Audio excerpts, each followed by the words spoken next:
ကမ္ဘာ့ခေါင်းဆောင်တွေတယောက်နဲ့တယောက်ဆုံကြတဲ့အခါမှာအများစုကတော့အပြုံး၊လက်ဟန်၊မျက်နှာအမူအရာတွေနဲ့ရင်းနှီးမှုကိုပြသလေ့ရှိကြပါတယ်။အမေရိကန်သမ္မတဒေါ်နယ်ထရမ့်ကရေပြုံးပြီးတော့လက်ဆွဲနှုတ်ဆက်တဲ့အချိန်ရုရှားသမ္မတဗလာဒီမာပူတင်ကဖော်ရွေတဲ့အမူအရာနဲ့စကားပြောနေတဲ့အချိန်ဒါမှမဟုတ်အခြားနိုင်ငံခေါင်းဆောင်တွေကသူတို့ရဲ့စိတ်လှုပ်ရှားမှုကိုမျက်နှာပေါ်မှာထင်ဟပ်စေတဲ့အချိန်မျိုးတွေမှာတရုတ်သမ္မတရှီကျင့်ဖျင်ကတော့အမြဲတမ်းလိုတည်ငြိမ်နေတတ်လေ့ရှိပါတယ်။မျက်နှာပေါ်မှာထိန်းထားတဲ့အပြုံးသေးသေးလေးတစ်ခုရှိနေပေမဲ့ပျော်ရွှင်လွန်းတာလည်းမဟုတ်ဒေါသထွက်နေတဲ့ပုံစံလည်းဖြစ်မနေပါဘူး။အထူးသဖြင့်တစ်ဖက်လူကသူဘာတွေးနေလဲဆိုတာကိုခံမှန်းရခက်စေမဲ့မျက်နှာသေးပုံစံမျိုးကိုသာအမြဲတမ်းထိန်းထားတာကိုတွေ့ရလေ့ရှိပါတယ်။ဒီလိုမျက်နှာအမူအရာဟာရှီကျင့်ဖျင်ရဲ့ကိုယ်ရည်ကိုယ်သွေးကြောင့်ပဲလားဒါမှမဟုတ်နိုင်ငံရေးခေါင်းဆောင်တဦးအနေနဲ့ကြီးရတဲ့ရှိတိဆောက်ထားတဲ့နည်းဗျူဟာတစ်ခုလား။ Best လူမျိုးစိတ်ပညာရှင်ဒေါက်တာဟဲဇယ်ဗီလင်ဆန်ကတော့စိတ်ပညာရှုထောင့်အရာအဓိပ္ပာယ်ဖွင့်ထားတဲ့အထဲမှာဆိုရင်ရှီကျင့်ဖျင်ရဲ့အပြုံးကသဘာဝအတိုင်းထွက်ပေါ်လာတဲ့အပြုံးမျိုးမဟုတ်ဘဲနဲ့တေချာထိန်းချုပ်ထားတဲ့မျက်နှာအမူအရာတစ်ခုလို့သုံးသပ်ထားပါတယ်။အဲ့ဒီအပြုံးကဖော်ရည်လွန်းတာလည်းမဟုတ်ချင်းချောက်တာလည်းမဟုတ်ဘဲနဲ့သူ့ရဲ့အတွင်းစိတ်ကိုတခြားသူတွေဖတ်လို့မရအောင်ထိန်းထားတဲ့နိုင်ငံရေးဆိုင်ရာဟိုဟန်အမူအရာလို့ရှုမြင်ထားပါတယ်။အိန္ဒိယခြေဆိုင်မီဒီယာလေ့လာသူနဲ့နိုင်ငံရေးဝေဖန်သုံးသပ်သူရာမာခရစ်နာစန်ဂျေးကလည်းရှီကျင့်ဖျင်ဟာကမ္ဘာ့ခေါင်းဆောင်တွေနဲ့တွေ့ဆုံတိုင်းစိတ်လှုပ်ရှားမှုကိုမျက်နှာပေါ်မှာ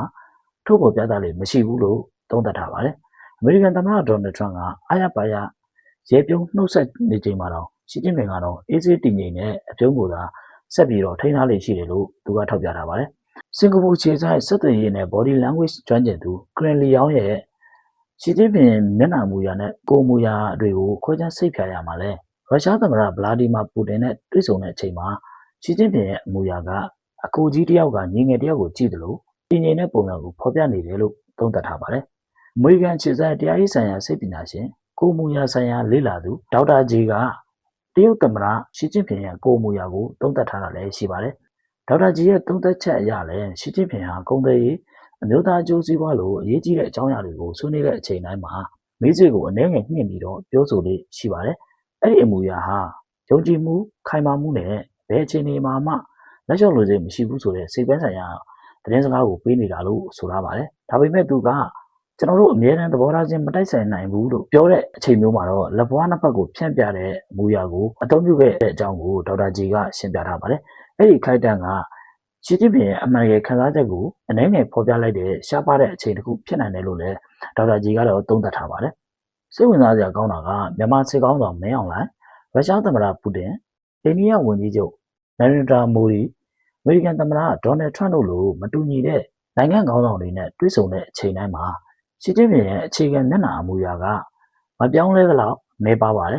။တစ်ဖက်လူရဲ့လက်ကိုကင်တဲ့ပုံစံလက်မောင်းကိုအသာရပုတ်တဲ့အမူအရာတွေမှာအနည်းငယ်ကွဲပြားမှုတွေရှိနေပေမဲ့သူ့ရဲ့အဓိကမျက်နှာထားကတော့အမြဲတမ်းတည်ငြိမ်နေလေ့ရှိပါတယ်။ဒါပေမဲ့ဒီလိုမျက်နှာသေးဟာရှီကျင့်ဖျင်တယောက်တည်းရဲ့ကိုယ်ပိုင်စရိုက်တော့မဟုတ်ပါဘူး။ဒီနေ့မှာတော့အဲ့ဒီလိုရှီကျင့်ဖျင်ရဲ့မျက်နှာနောက်ွယ်မှာဘယ်လိုသမိုင်းအယူဆတွေရှိနေမလဲဆိုတာကိုလေ့လာကြည့်အောင်ပါ။တကယ်တော့ဒီမူအရာရဲ့နောက်ွယ်မှာတရုတ်နိုင်ငံရဲ့နှစ်ပေါင်း2000ကျော်သက်တမ်းရှိတဲ့အုပ်ချုပ်ရေးအတွေးခေါ်တစ်ခုရှိနေပါတယ်။ရှီဟောင်းတရုတ်ဧကရာတေကလေးကအ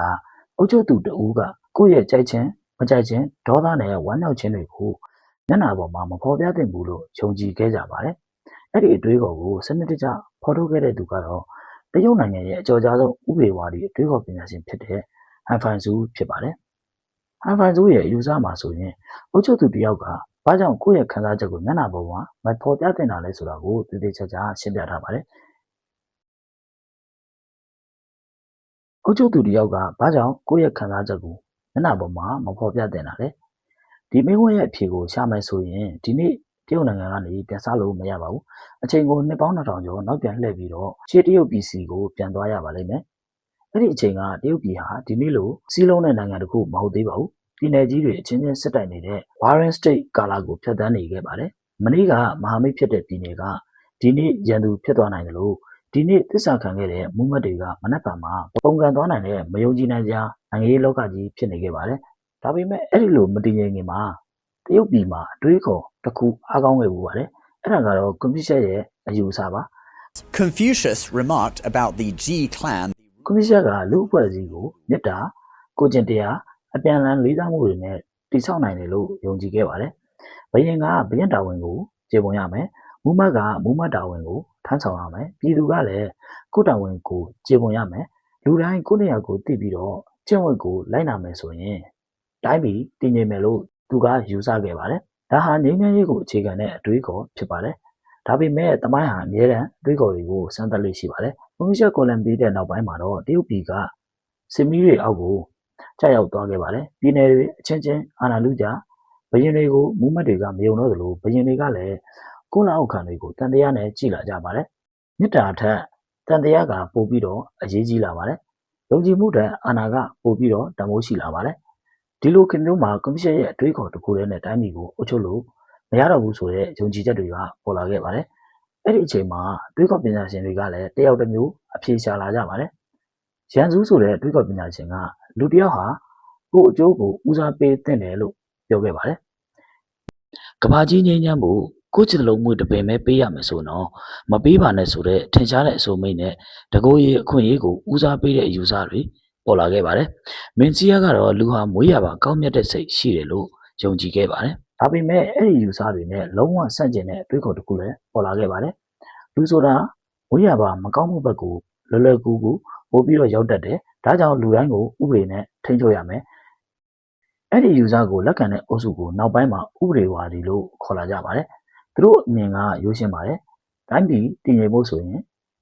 လူကောင်းတွေများလာဖို့ကိုမဆောင်နိုင်ဘူး။အရင်ဆုံးစီကံကောင်းရမယ်။ဥပဒေကတင်းကျပ်ရမယ်။စုပေးတံပေးစနစ်ကရှင်းလင်းရမယ်။ဘယင်ကတိုင်းပြည်ကိုအုပ်ချုပ်ဖို့ဥပဒေတွေရှင်းလင်းပြသရမယ်။မူမတ်ဖြစ်ဖြစ်ပြည်သူလူထုဖြစ်ဖြစ်အားလုံးကဥပဒေအောက်မှာပဲရှိရပါမယ်။ဒီအတွေးခေါ်ကိုအပြည့်စုံဆုံးပြန်လည်ဖော်ထုတ်နိုင်ခဲ့တဲ့သူကတော့ဟန်ဖိုင်ဇူးဆိုတဲ့တရုတ်တွေးခေါ်ပညာရှင်တစ်ယောက်ဖြစ်ပါတယ်။ဟန်ဖိုင်ဇူးရဲ့အမြင်မှာအုပ်ချုပ်သူတစ်ယောက်အတွက်အနေအကြီးဆုံးကအပြင်ဘက်ကရန်သူမဟုတ်ပါဘူး။ကိုယ်အနာကလူတွေပါ။မူမတ်တွေအကြံပေးတွေအရာရှိတွေဟာအုပ်ချုပ်သူရဲ့စိတ်နှစ်သက်မှုကိုသိသွားခဲ့ရင်အဲ့ဒီအားနည်းချက်ကိုအသုံးချပြီးတော့ကိုကျိုးရှာလာနိုင်တယ်လို့သူကယုံကြည်ခဲ့ပါတယ်။ဒါကြောင့်အုပ်ချုပ်သူကကိုယ့်ရဲ့ဒေါသ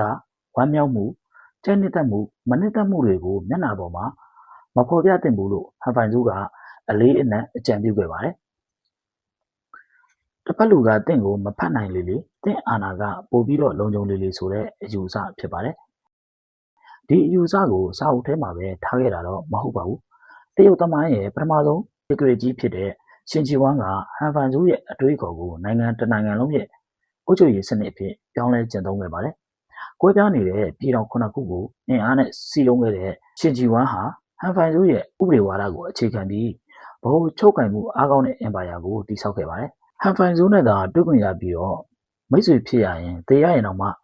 နောင်နာရမှာမဟုတ်ဘူးလို့ဧကရေရှင်ချီဝမ်ကပြောခဲ့တဲ့အကြောင်းကိုတရုတ်သမိုင်းမှတ်တမ်းတွေကဆိုထားကြပါတယ်။ဒါဟာဟန်ဖိုင်ဇူးရဲ့အတွေးခေါ်အပေါ်ဘယ်လောက်ထိရှင်ချီဝမ်ကယုံကြည်ခဲ့တယ်လဲဆိုတာကိုပြသနေတဲ့မှတ်တမ်းတွေပါ။ဒါပေမဲ့ပူပြီးစိတ်ဝင်စားကြကောင်းတာကဒီအတွေးခေါ်ဟာရှင်ချီဝမ်နဲ့အတူပျောက်ကွယ်မသွားခဲ့ပါဘူး။နှစ်ပေါင်း2000ကျော်ကြာပြီးတဲ့နောက်မှာလည်းတရုတ်နိုင်ငံရဲ့ရန်ရာထဲမှာပုံစံတစ်မျိုးနဲ့ဆက်ပြီးတော့အသက်ရှင်နေစေဖြစ်ပါတယ်။ဒီလိုနဲ့တရုတ်ပြည်ကြီးမှာရှင်ချီဝမ်အင်ပါယာကပြိုကွဲသွားခဲ့ပါတယ်။မင်းဆက်တွေအချိန်ချင်းပြောင်းလဲသွားခဲ့ပါတယ်။ဒါပေမဲ့ဟန်ဖိုင်ဇူးရဲ့အတွေးခေါ်ကတော့သမိုင်းထဲမှာပျောက်ကွယ်မသွားခဲ့ပါဘူး။အုပ်ချုပ်သူဟာကိုယ့်ရဲ့ခံစားချက်ကိုမဖော်ပြရဘူး။လက်အောင်ငယ်သားတွေကိုစုပေးတံပေးစနစ်နဲ့ထိန်းချုပ်ရမယ်။အာဏာကိုလူပုဂ္ဂိုလ်တယောက်ရဲ့စိတ်သဘောထားအပေါ်မှာမဟုတ်ဘဲနဲ့စီမင်းစည်းကမ်းတွေပေါ်မှာအခြေခံထားရမယ်။ဒီအယူအဆတွေဟာတရုတ်နိုင်ငံရေးရဲ့အောက်ခံရေးစည်းကြောင်းကိုမျိုးဆက်အဆက်ဆက်လက်စီစဉ်ခဲ့ပါတယ်။1949ခုနှစ်မှာတရုတ်ကွန်မြူနစ်ပါတီအာဏာရလာတော့လေဒီရေးစည်းကြောင်းကမပြတ်တောက်ခဲ့ပါဘူး။အနောက်ကဘာကတရုတ်ကိုကွန်မြူနစ်နိုင်ငံတစ်နိုင်ငံအဖြစ်မြင်လေးရှိကြပါတယ်။ဒါပေမဲ့တရုတ်နိုင်ငံရေးကိုလေ့လာတဲ့ပညာရှင်တချို့ကတော့ကွန်မြူနစ်အယူဝါဒတစ်ခုတည်းနဲ့တရုတ်ကိုရှင်းပြလို့မရဘူးလို့ထောက်ပြကြပါတယ်။အကြောင်းကတော့တရုတ်ကွန်မြူနစ်ပါတီဟာမတ်ဝါဒကိုလက်ခံထားပေမဲ့အုပ်ချုပ်ရေးရန်ရာရဲ့အတွင်းပိုင်းမှာတော့ဟန်ဖိုင်ဇူးရဲ့ဥပဒေဝါဒီအတွေးခေါ်အများပြားကိုဆက်ပြီးတော့အသုံးပြုနေတယ်လို့ယူဆထားကြပါတယ်။ဒီအချက်ကိုမော်စီတုံးကိုယ်တိုင်လည်းတစ်ခါကဝန်ခံခဲ့ဘူးပါတယ်။တရုတ်ဧကရစ်တွေဟာအပြင်မှာကွန်မြူနစ်ကိုကိုးကွယ်တယ်လို့ပြသနေပေမဲ့တကယ်တမ်းတိုင်းပြည်ကိုအုပ်ချုပ်တဲ့အခါမှာရှင်ချီဝမ်ရဲ့ဥပဒေဝါဒီနီလန်းကိုအသုံးပြုခဲ့ကြတယ်လို့သူကဆိုခဲ့ဘူးပါတယ် ဒီစကားတစ်ခုကတရုတ်နိုင်ငံရေးရဲ့အရေးကြီးဆုံးလျှို့ဝှက်ချက်တစ်ခုကိုဖော်ပြနေတာပါအပြင်ပိုင်းမှာကွန်ပျူတာအတွင်းပိုင်းမှာဟန်ဖိုင်စုအပြင်ပိုင်းမှာကွန်ပျူတာရဲ့သဟဇာတဖြစ်မှုကိုကျင့်တရားအကြီးအငယ်ယိုသေးမှုတာဝန်ယူမှုစတဲ့အယူဆတွေကိုအသုံးပြုပြီးတော့လူအဖွဲ့အစည်းရဲ့စီးလုံးညီညွတ်မှုကိုတည်ဆောက်ထားကြပါတယ်ဒါကြောင့်လည်းတရုတ်ကျောင်းတွေမှာကွန်ပျူတာစာပေတွေကိုဆက်ပြီးတော့သင်ကြားနေသလိုမိဘကိုယိုသေးတာတာဝန်သိတတ်တာလူအဖွဲ့အစည်းပေါ်သစ္စာရှိတာကိုနိုင်ငံတည်ဆောက်ရေးရဲ့အခြေခံတန်ဖိုးတွေဖြစ်ဆက်ပြီးတော့အားပေးနေစေဖြစ်ပါတယ်တစ်ဖက်မှာတော့အုပ်ချုပ်ရေးရန်ရာအတွင်းမှာဥပဒေစီးမြင်စုပေးတံပေးစနစ်ပါတီစည်းကမ်းနဲ့ဗဟိုချုပ်ကိုင်မှုကိုအလွန်တင်းကျပ်စွာကျင့်သုံးနေပါတယ်ဒါဟာဟန်ဖန်စုရဲ့ဥပဒေဝါဒီအတွေးခေါ်နဲ့ပုံမှန်နီးစပ်တဲ့အုပ်ချုပ်ရေးပုံစံဖြစ်တယ်လို့သူတို့ဒီအများပြားကသုံးသပ်ထားကြပါတယ်ဒီအမြင်ကနေပြန်ကြည့်လိုက်ရင်ရှီကျင်းဖျင်ရဲ့မျက်နှာသေးကိုနားလည်ဖို့ပို့ပြီးတော့လွယ်လာပါတယ်သူဟာစိတ်ခံစားချက်မရှိတဲ့လူတစ်ယောက်ဖြစ်နေတာမဟုတ်ပါဘူးမွေးရပါမပြုံးတတ်တဲ့ကိုယ်ရည်ကိုယ်သေးရှိလို့လည်းမဟုတ်ပါဘူးအုပ်ချုပ်သူတစ်ယောက်ဟာကိုယ့်ရဲ့ကြိုက်နှစ်သက်မှုမကြိုက်နှစ်သက်မှုဒေါသနဲ့ဝမ်းမြောက်မှုတွေကိုမျက်နှာပေါ်မှာမဖော်ပြသင့်ဘူးဆိုတော့အုပ်ချုပ်ရေးအတွေးခေါ်ကိုရှီကျင်းဖျင်ကလက်တွေ့ပြသနေတာဖြစ်ပါတယ်ဒါကြောင့်ပဲဒေါ်နယ်ထရန့်နဲ့တွေ့တဲ့အချိန်ဗလာဒီမာပူတင်နဲ့တွေ့တဲ့အချိန်နရင်ဒရာမိုဒီနဲ့တွေ့တဲ့အချိန်ဒါမှမဟုတ်မြန်မာစစ်ကောင်းဆောင်မင်းအောင်လှိုင်နဲ့တွေ့တဲ့အချိန်တွေမှာတော့သူ့ရဲ့အခြေခံမျက်နှာအမူအရာဟာအံ့ဩစရာကောင်းလောက်အောင်မပြောင်းလဲတာဖြစ်နိုင်ပါတယ်။နိုင်ငံရေးကောင်းဆောင်တယောက်ရဲ့ကိုယ်အမူအရာဟာတစ်ခါတလေစက္ကန့်အနည်းငယ်ကြာတဲ့လှုပ်ရှားမှုတစ်ခုသာဖြစ်နိုင်ပါတယ်။ဒါပေမဲ့အဲ့ဒီစက္ကန့်အနည်းငယ်ရဲ့နောက်ွယ်မှာတော့ရာစုနှစ်များစွာဖြတ်သန်းလာတဲ့တမိုင်းအတွေးအခေါ်ယဉ်ကျေးမှုနဲ့အုပ်ချုပ်ရေးအယူအဆတွေပုံကွယ်နေတတ်ပါတယ်။ဒါကြောင့်ရှီကျင်းဖျင်ရဲ့မျက်နှာသေးဟာမျက်နှာအမူအရာတစ်ခုတည်းမဟုတ်ပါဘူး။အဲ့ဒါဟာနှစ်ပေါင်း2000ကျော်ကြာတရုတ်နိုင်ငံရေးအတွေးခေါ်ကဒီနေ့အထိအသက်ရှင်နေစေဖြစ်တယ်ဆိုတဲ့အကြောင်းကိုပြသနေတဲ့သင်္ကေတတစ်ခုလည်းဖြစ်တယ်လို့ယုံကြည်လို့ရနိုင်ပါတယ်။အစားဆုံးနားထောင်ပေးတဲ့အတွက်ကျေးဇူးအများကြီးတင်ပါတယ်။နောက်ထပ်အစီအစဉ်တွေမှာလည်းအခြားနိုင်ငံကောင်းဆောင်တွေရဲ့အမူအရာတွေကိုစိတ်ဝင်စားဖွယ်တင်ဆက်ပေးသွားပါဦးမယ်။